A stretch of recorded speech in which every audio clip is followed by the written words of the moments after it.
A legtöbb kérdés mind szóban, mind írásban utána arról érkezett, de hogy jutunk el oda, hogy lesz szervezetünk egy nem agilis, egy agilis szervezet, és itt jön a képbe Gergő, tehát aki majd nagyon sok okosságot fog elmondani.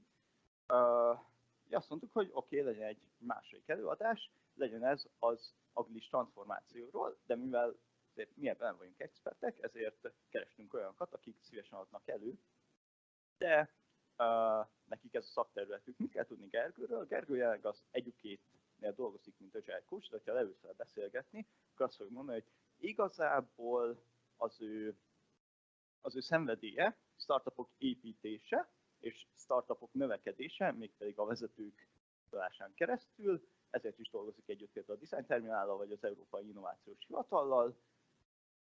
Az Educate-nél mind Agile Coach részt vett Magyarország legnagyobb transformációiban, mint például a Telekomnál dolgozik, a TP-nél, vagy most a világ egyik legnagyobb gyógyszeripari cégénél dolgozik. Előtte a McKinsey & Company-nél dolgozott, és a cég belső startupjait építette. És ezzel a gondolattal szeretném meginvitálni Gergőt egy taps kíséretében a színpadra,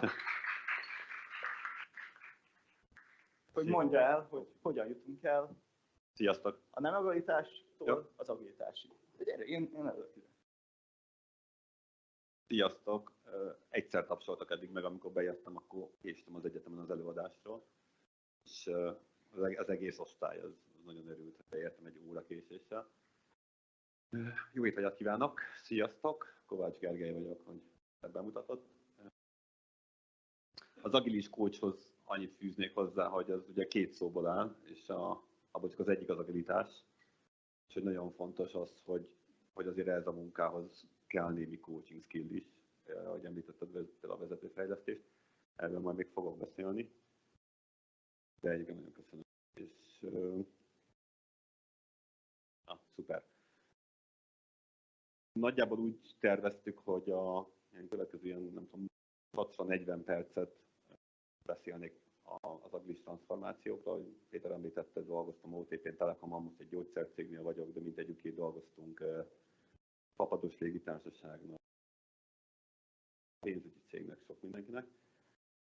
És a 40 percet azt nagyjából a 3 részbe gondoltam struktúrálni, az első nagyjából egyformákra. Az első rész az, hogy egyáltalán miért csinálunk agilis transformációt, mit vásárolunk.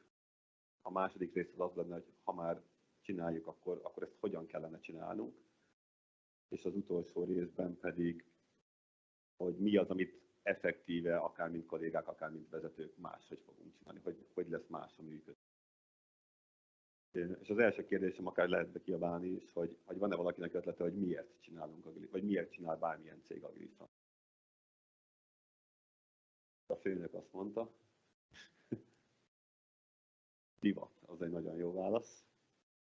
Szóval, hogy igen, a divat az egy érdekes kérdés, és akkor erre reflektálnék, hogy nagyon sokszor csinálnak cégek, emberek olyan dolgokat, mert a szomszéd is csinálja, mert mindenki csinálja, akkor nekem is csinálnom kell. De hogy tulajdonképpen vajon meg tudod-e indokolni, hogy az mire lesz neked jó?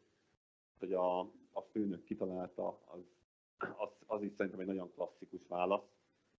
És nagyon gyakori, hogy egy vállalathoz érkezik mondjuk egy új ügyvezető. Tipikusan egyébként, hogyha külsőst vesznek fel, akkor ez nagyon jellemző, hogy az új ügyvezető azzal szereti kezdeni a munkáját, hogy megmutatja, hogy én vagyok az új CEO, megjöttem, és valamit le kell rakni az asztalra. Hát mit a legkönnyebb lerakni az asztalra? Egy szervezet átalakítást, ami vagy indokolt, vagy nem indokolt. Én nem vagyok feltétlenül szervezet átalakítás ellenes, de hogy minden szervezet átalakításban kell egy magasabb rendű cél, hogy ezt mi miért csináljuk. Változott a piac, új termékeink vannak, ténylegesen hatékonytalanul működtünk, ezek mind lehetnek valós indokok, de volt egy cég, nem jut eszembe a neve, aki éven keresztül elfogyasztott 8 CEO-t, és minden 8 szervezet átalakítással kezdett, és a cég 20 évig nem növelt semmit. Tehát ez önmagában nem feltétlenül egy jó indok, és azért raktam kis X-eket azokhoz a potenciális válaszokhoz, amiket nem gondolok jónak, mert én azokat nem gondolom jónak. Ezek nagyon fontos, hogy a mai beszélgetés, ez eléggé az én szubjektív véleményem. Tehát lehet, hogy valaki máshogy gondolja. hallgassátok meg őket is. Ami nagyon fontos, viszont, hogy minden agilis transformáció szükségképpen szervezet átalakítással jár. És ha nincsen magasabb célunk, akkor nem biztos, hogy ugye ez sikeres lesz. Mik lehetnek ezek a magasabb célok, a már említetteken kívül? Ugye lehet például kultúraváltás. Azért raktam oda gondolkodó fejet, mert nem biztos, hogy az agilitás egyébként a megfelelő eszköz a kultúraváltáshoz, de hogy ha mondjuk én egy nagy régi multi vagyok, és nem tudok már fölvenni a piacról mondjuk friss diplomásokat, azért, mert nagyon régi módi az irodám, az egész struktúrám, a rendszereim, akkor lehet, hogy egy 5 éven belül én nagyon komoly problémába kerülök mondjuk egy IT cég, mert senki nem fog. Csak ebben az esetben a kultúraváltás lehet egy magasabb rendű cél, amihez az agilitás bevezetése az lehet egy eszköz. Nagyon fontos, hogy az agilitás az mindig eszköz valamihez, hogy akkor cél, ha divatnak tekintjük, mert akkor azért akarunk agilisak lenni, mert agilisak akarunk lenni. De hogyha például van egy kultúraváltási célunk, akkor ezt nagyon jól tudja szolgálni. A másik, amit felraktam, az a time to market. Ez van, ahol elhangzott ügyfélnél, van, ahol szeretik, ugye azt értik alatta, hogy gyorsabban piacra a termékünkkel. Ami egy érdekes dolog, mert szerintem sok vezető fejében az van, hogy pont ugyanazzal a minőségű termékkel, ugyanolyan erőforrásokkal ő majd gyorsabban jut a piacra. Ugyanazt a minőséget akarom ugyanannyi erőforrással, akkor azért az nem biztos, hogy jobb lesz. És ugye, hogyha rossz termékkel megyek gyorsan piacra, akkor a time to marketem ugyan javul, de még mindig rossz termékkel ment a piacra. Erre egy példát mesélnék, én októberben találtam egy bugot a CIB banknak az appjában, és írtam nekik egy e-mailt, hogy kedves CIB, az egyenleget azt nem túl jól számoljátok. Visszaírtak egy 2 nap alatt. Köszönjük szépen, továbbították az illetékeshez. Ez volt, nem tudom, október 15-én, és ilyen december vége felé, vagy január elején vettem észre, hogy kijavították. És akkor ugye ez mondjuk lehetne egy referencia time to market, hogy akkor ők 2 hónap alatt bugtól eljutnak release-ig, és ezen lehet, hogy érdemes gyors. De vajon akkor is megcsinálták volna 2 hónap alatt, hogyha én nem egy egyenleg számítós bugot találok, hanem mondjuk egy helyes írási hibát? De azt gondolom, hogy nem. Innentől kezdve a time to market, nem a time to market volt nekik a fontos, hanem ugye, hogy olyan bugot javítsanak, ami számomra, mint cél, értéket képvisel. Az egész agilitásban ez a nagyon fontos, hogy én az ügyfél értékre akarok szállni, olyan dolgokat akarok fejleszteni vagy előállítani, ami az ügyfélnek értéket képvisel, és ez az agilitás viszont egy nagyon-nagyon eszköz. És tipikusan olyan termékeknél, vagy olyan termékfejlesztésnél hatékony, ugye, ahol nagyon bizonytalan a termékkövetelmény. Tehát, hogyha én a kínai Foxconn gyárban telefonokat szerelek össze, vagy üzemeltető vagyok és monitorozom a hálózati forgalmat, akkor ott azért annyira nem bizonytalanok a termékkövetelmények. De hogyha mondjuk egy banki appot fejlesztek, akkor... És nagyon fontos az, hogy tisztában legyünk azzal, hogy az agilitás az erre való, be akarjuk vezetni, akkor lehetőleg olyan célok, vagy olyan magasabb rendű célok miatt vezessük be, amire ez tényleg való. A divat az, a főnök kitalálta, az nem feltétlenül ezek a célok. Ha van olyan termékünk, aminek bizonytalan a specifikációja, akkor ez egy jó ötlet. Vajon mit vásárolunk? Tehát egy szervezet átalakítás az mindig baromi drága. Szerintetek mit vásárolunk? Stand-upot. Egy motivált kollégát vásárlunk. Tehát a meglévőkkel fogunk tovább dolgozni, nem? Tehát, hogy értem. És szerinted mitől lesznek motiválva? Aha, visszaismétlem már, hogy hogy saját célokat tudnak kitűzni, és jobban el tudnak emiatt. Jó. Szerintem ez egy egész jó válasz. A stand-up az kevésbé jó válasz. Szintén egy bankos sztori, egy barátom felhívott egy pár hete, hogy ők is gondolkodnak ebben az agilis C-ben, hogy hallja, hogy ezzel foglalkozom, úgyhogy ülj és egy kicsit beszélgessünk. És leültünk, és megkérdeztem tőle, hogy nem akarok úgy beleugrani a végvízbe, hogy mégis mi az ő megértése arról, hogy agilitás. Úgyhogy tudja, vannak ezek a stand-upok, meg a retrók, nem. És mázlim volt, mert volt nálam kinyomtatva, Péter által is említett manifesto, egy agilis alapelvek, ugye 4+12 mondatról.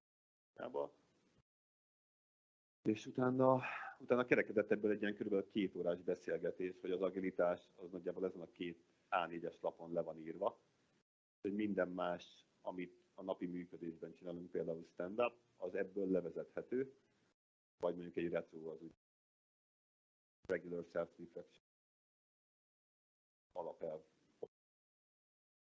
És hogy alapvetően ezt a mindsetet fogjuk megvásárolni, ami majd elvezet oda, hogy remélhetőleg motiváltak lesznek a kollégák.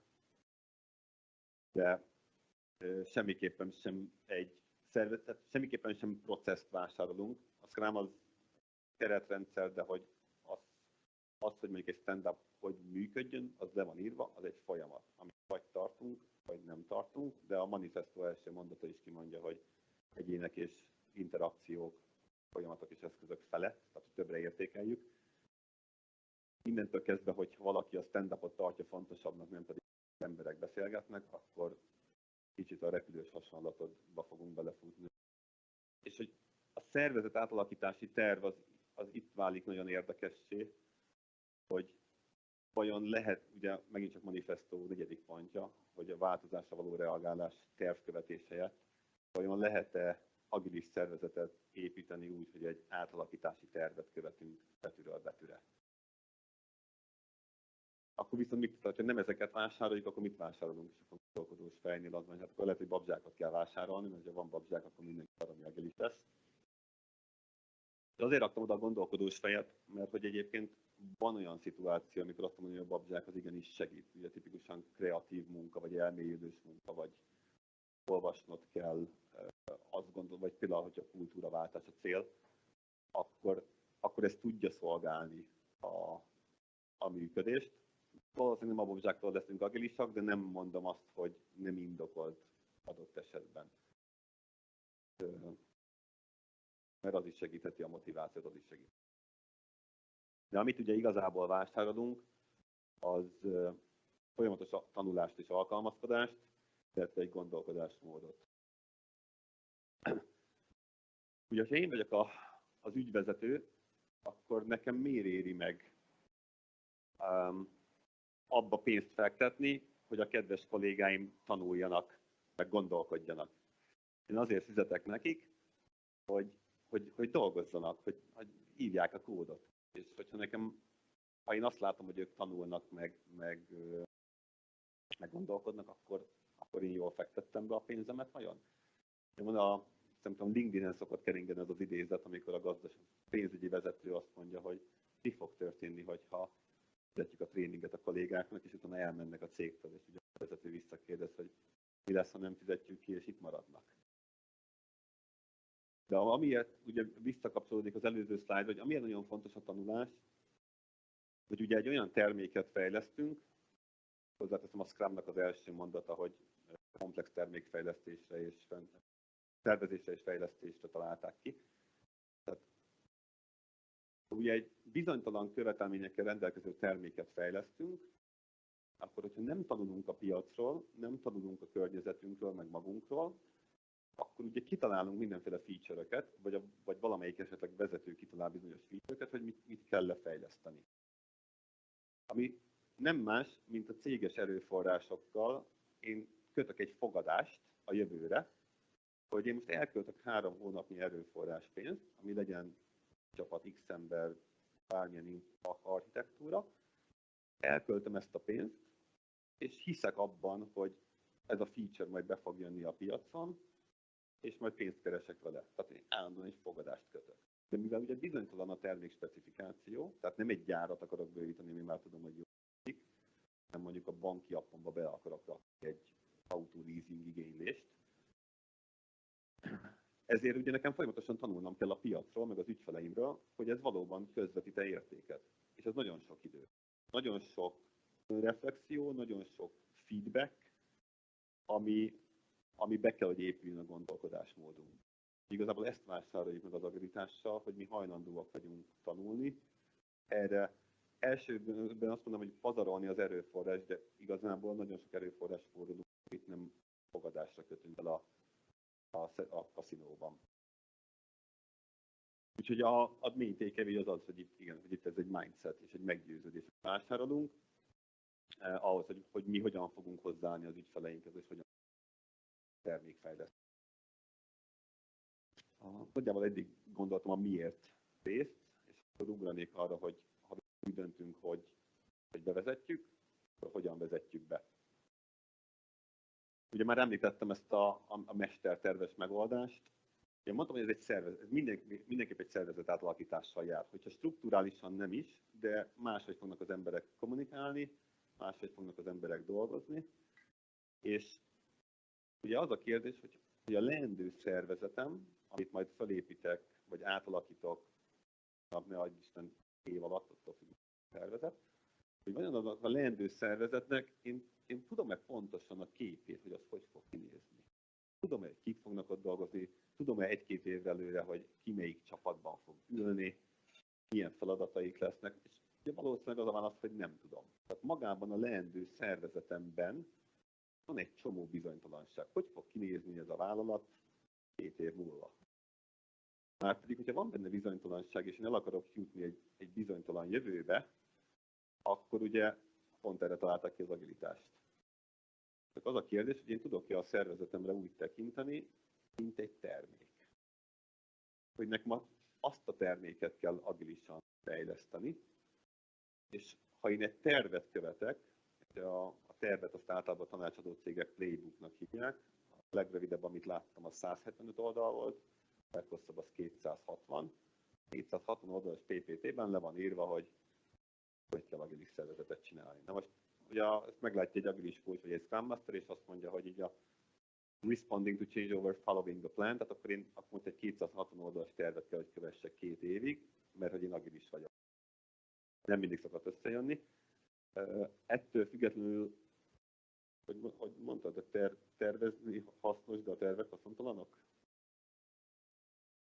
Tehát, hogy érdemes átgondolni, hogy milyen szervezetet akarunk építeni, csak abban a pillanatban, hogy megvan a terv, az arra jó, hogy segített nekünk átgondolni, de hogy nem feltétlenül kell követnünk. És a jó példa az, hogy ahol például most vagyok gyógyszercég, készült egy ilyen, és rögtön kommunikálták, hogy ez a kiindulási pont, most így látjuk, rögtön térjetek el tőle. Volt olyan transformáció is, ahol nagyjából ez egy ilyen 3 évig tartott, hogy azt elengedjük a playbook. Amire még raktam egy nagy X-et, az a Spotify modell.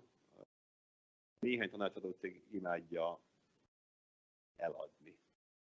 Hogy mit, azt nem tudom, mert a Spotify modell nem létezik.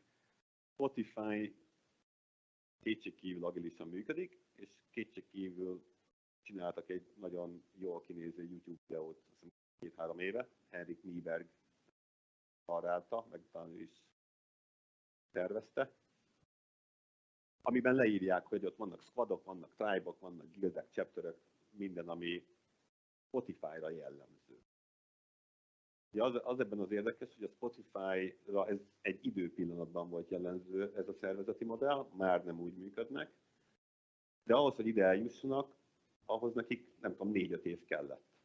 És miért gondolja azt egy magyarországi nem zeneszoftvert előállító cég, hogy egy skandináv, egytermékes, pénzt soha nem termelő startup, aki évek alatt eljutott egy működési modellhez, hogy ugyanaz a modell az nekem, mint mondjuk bank, vagy villanykörtegyár, hogy az majd nekem működni fog.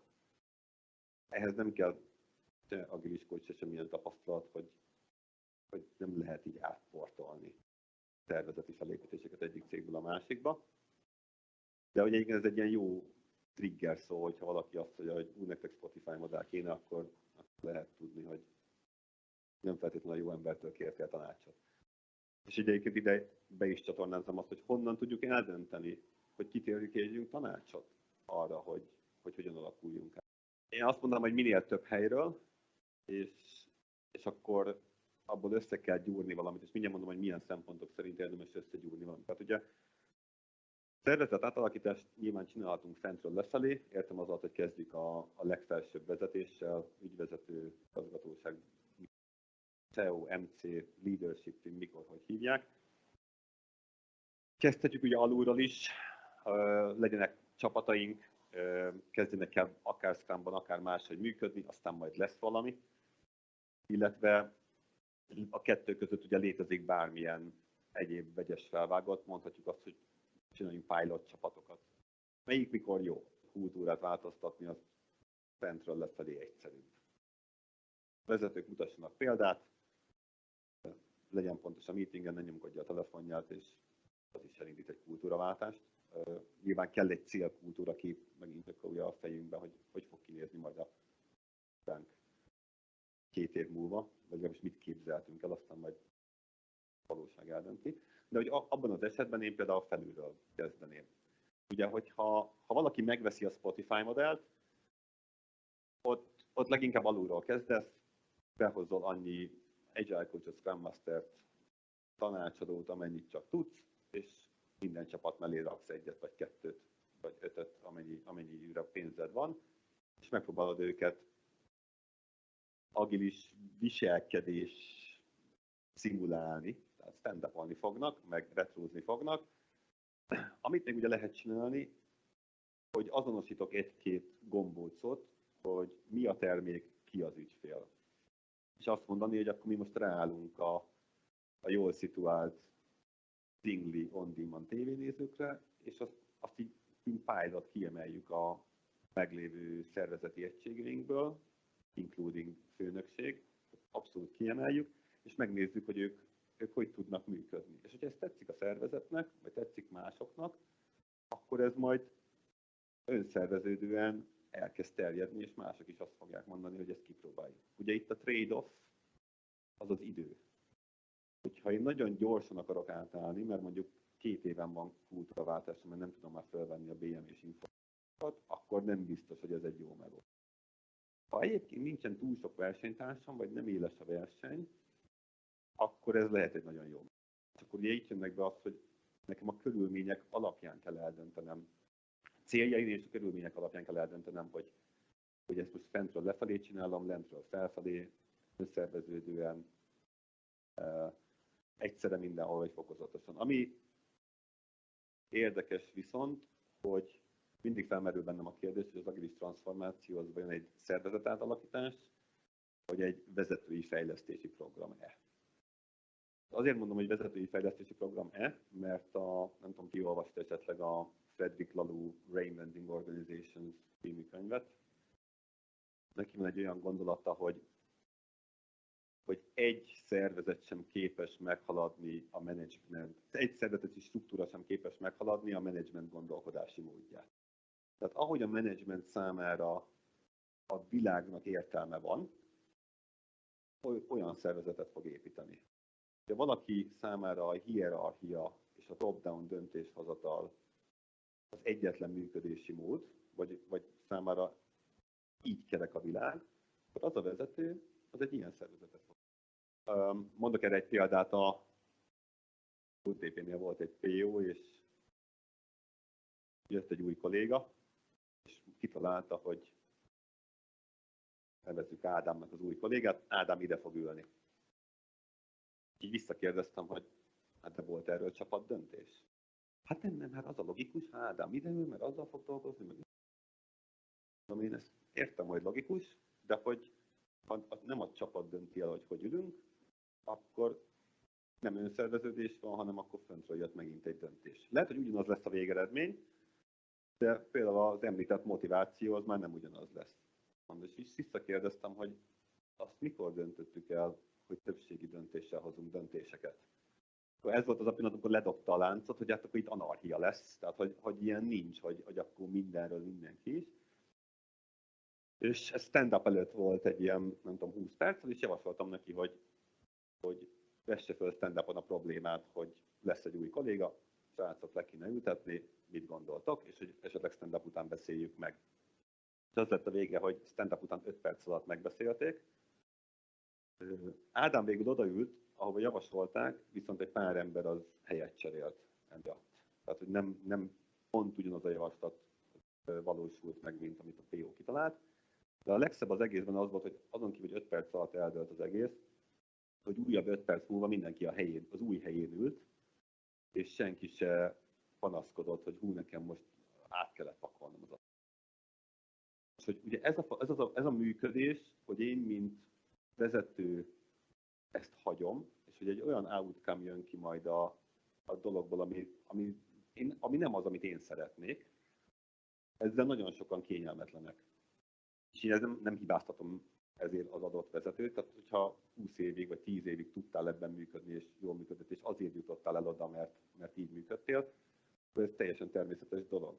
Viszont ezzel foglalkozni kell egy transformációban. Ugye a bottom line az az, hogy én abban hiszek, hogy magát a szervezetre is termékként tekintsünk, és hogy próbáljuk meg azt is agilisan lépésről lépésre haladva a cél felé fejleszteni. De akkor mi fog változni a mindennapjainkban, hogyha ezt elkezdjük? És én ezt itt 2 részre bontanám.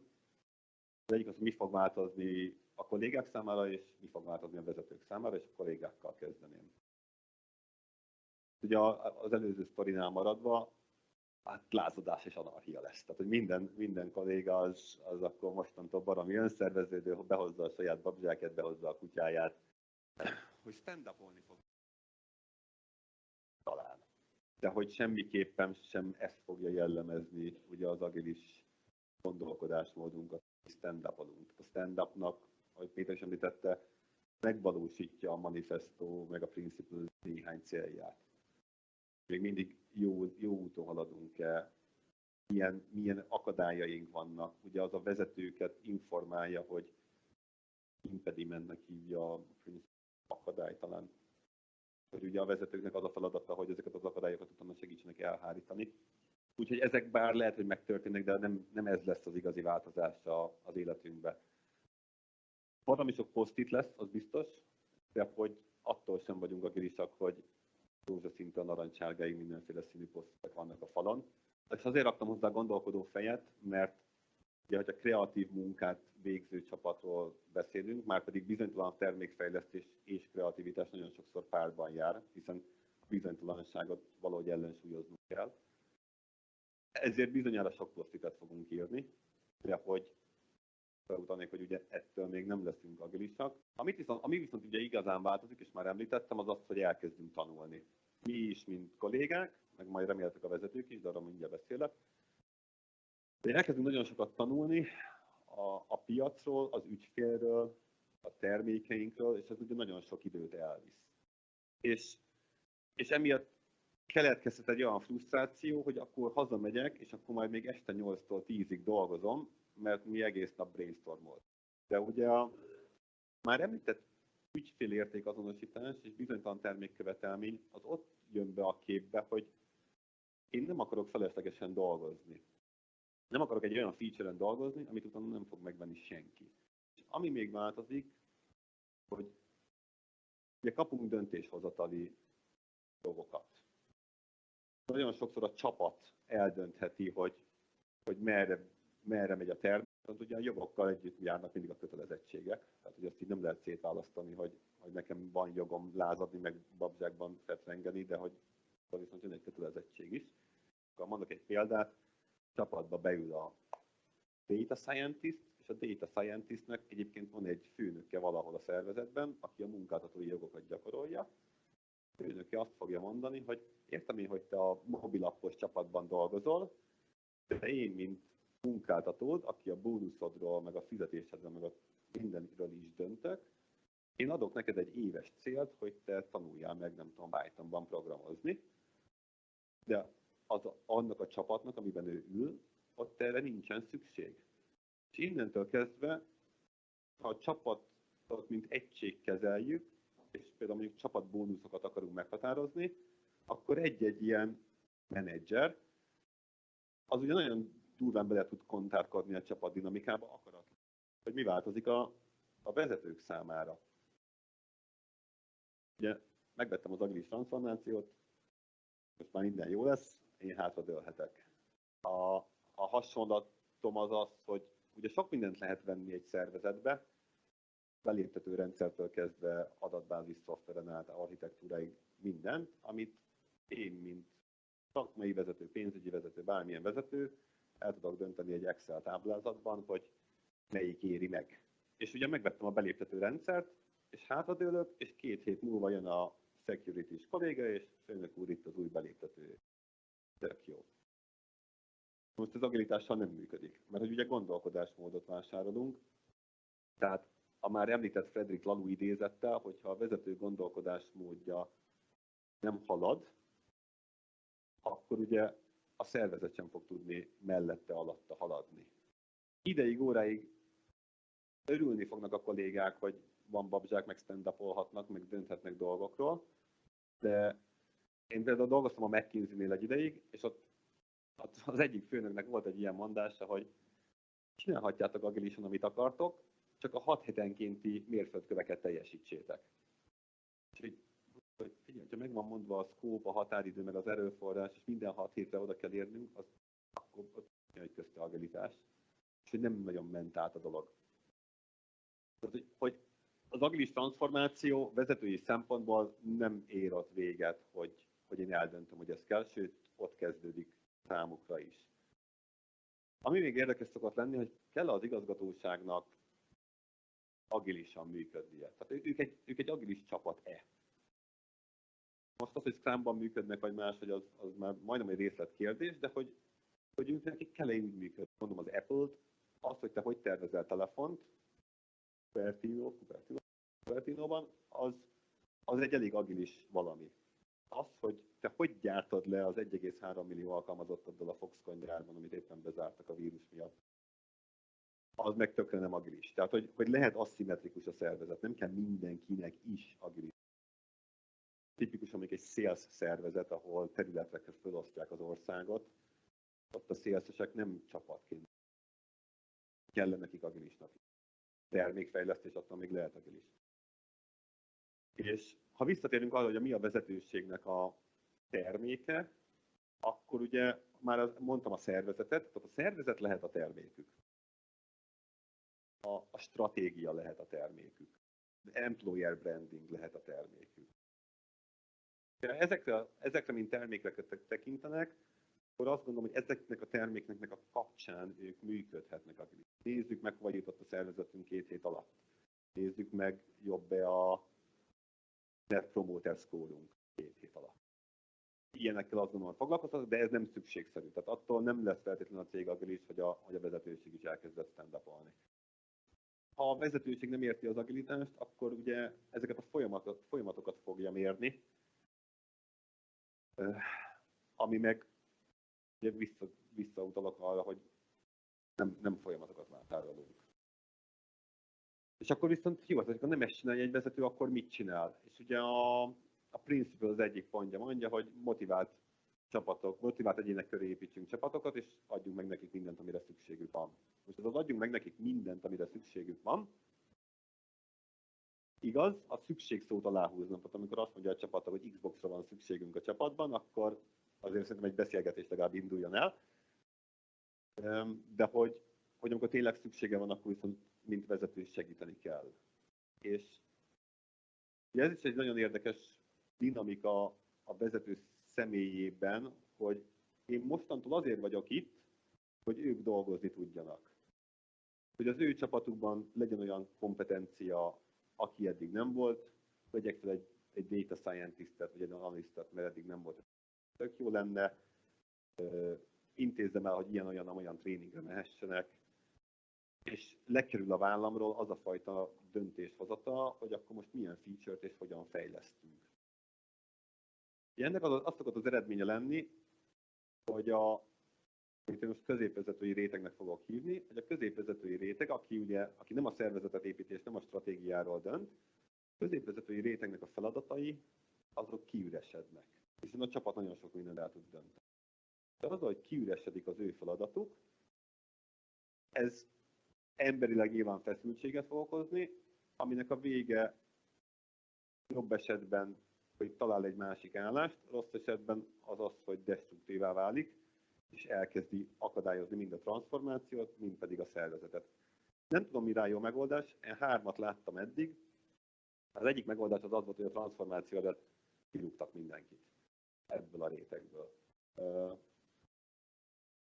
A másik megoldás az kaptak egy új pozíciót, mert most nem mondom el a titulusát, mert azonosítaná a céget, kaptak egy új pozíciót, amit így nem tudtunk elhelyezni. Nem volt beosztottjuk.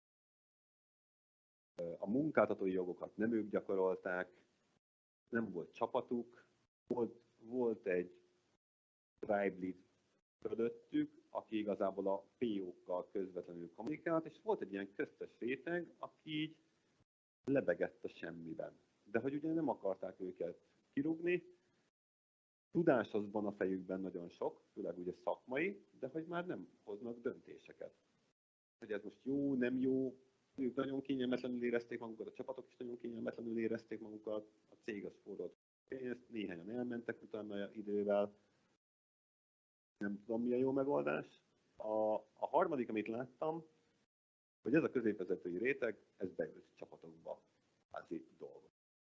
Vagy PO-k lettek, de olyat is láttam, hogy egyszerű visszajú data scientistnek a csapatba, még a data scientistek chapterjét, tehát a data scientist csoportnak a szakmai vezetője volt, de hogy egyébként az illető a régi rendszerben piramisnak gondolt szervezet aljára. És akkor így a gondolkodósra is azért, hogy egyáltalán kellenek vezetők? Kevesebb. Tehát én még olyan transformációt nem láttam, ahol több vezető kellett trafó után, mint előtte. De hogy stratégiáról továbbra is dönteni kell, szervezetet építeni kell, embereket fel kell tudni venni, munkáltatói jogokat gyakorolni kell, tehát hogy ezek ugye megmaradnak. Szakmai vezetés az viszont kétségkívül átalakul. Gondolkodásmódot fog vásárolni, tehát semmiképpen sem processzeket. Legyen valami elképzelésünk azért, hogy milyen szervezetet akarunk építeni, és hogy ezt hogy vezetjük be, azt meg a körülményeink fogják megmondani, illetve a céljaink. A munkatársként ugye meg kell tanulnunk felelősséget vállalni a döntéseinkért, ez sokak számára szokatlan. Vezetőként meg kell tanulnunk csapatainkért dolgozni, nem pedig tapni őket, vagy bármi is volt az ezelőtte lévő működés. Köszönöm a figyelmet, ennyit szántam erre a nem tudom hány percre sikerült, és az a kérdés, hogy van-e bármilyen kérdés. Megpróbálom visszafogalmazni, mert 2 kérdést hallottam ebből ki, tehát hogy kell-e agilisan csinálni agilis transformációt, ha jól értem, ez volt az egyik kérdés. A másik kérdés pedig, hogy ami jól működik, azt úgy hagyhatjuk el. Jó. Kell-e agilisan csinálni agilis transformációt, arra az a válaszom, hogy ahogy a vezetőben volt, hogy ez az én szubjektív véleményem, és hogy van, aki meg mást fog mondani. Ami nagyon fontos itt, hogy a nap végén emberek sorsával, meg munkájával, meg fizetésével játszunk. Tehát nem lehet 2 hetente átalakítani egy szervezetet, mert stresszt okoz. Nagyon nehéz megtalálni az egyensúlyt abban, hogy jó, most próbáld ki magad ebben a csapatban, aztán jövő héten próbáld ki magad abban a csapatban, közben új munkaszerződést kapsz, tehát ezt nem lehet. És erre nem tudom a jó választ. Tehát kell, ugyanúgy, ahogy mondjuk egy Scrumban 2 hétre elköteleződünk, hogy akkor most 6. haszakad ezt csináljuk, vagy akár a csapat elköteleződik valami módszertan mellett, akár több időre is. Hogy itt is nagyjából az, hogy próbáljunk ki valamit, köteleződjünk el mellette, és lehetőleg ne változtassuk túl sűrűn, de ugye ez túl ritkán se. Ha hal az egyensúly, ez, vagy nem tudom, szervezetnek ki kell követnie magából. Másik kérdés, az egy nagyon jó kérdés, bementünk az egyik transformációba tavaly tavasszal, megláttuk, hogy hogyan szervezik a csapatokat, és az volt az első gondolatunk, hogy miért nyújtatok az eddigi rendszerhez, hát az tök jó volt. és elkezdődött a visszarendeződés abba a struktúrába. És erre válaszolom, hogy igen. Tehát, hogy ott, ugye, hogy ha a gondolkodásmódnak tekintjük az agilitást, akkor a hozzátartozó szervezet az nem is biztos, hogy kell, hogy változzon. Én, mint felsővezető, vagy én, mint bármilyen középvezető, elkezdtek gondolkodni ügyfélértékről, elkezdtek kényelmes lenni a bizonytalansága, anélkül, hogy bármihez hozzányúlnék. Ha engem kérdezel, én úgy csinálnék transformációt, hogy hagyjunk mindent úgy, ahogy van, ne essünk abba a hibába, mint minden CEO, hogy akkor fel kell forgatni, és próbáljunk meg a gondolkodás oldalról elkezdeni.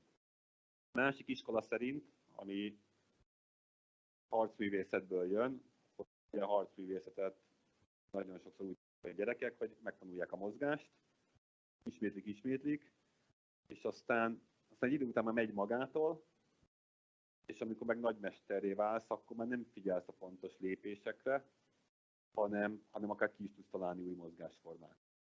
Hogy van, aki abban hisz, hogy kezdjünk el úgy viselkedni, mintha agilisak lennénk, stand-upoljunk, retrózzunk, stb. Erőltessük magunkra azt a működést, amire nem vagyunk kényelmesek, és hogy majd ez meghozza a gondolkodásmódot. Lehet, hogy így van, lehet, hogy nem, még nem láttam megjönni. Van-e még kérdés? Egy apróság, hogy hálózatfelügyelő tímet kipécéztet kétszer, de nekik is lehetnek agilis folyamataik, tehát ne érezzék most rosszul magukat, ezt szeretném csak hozzátenni.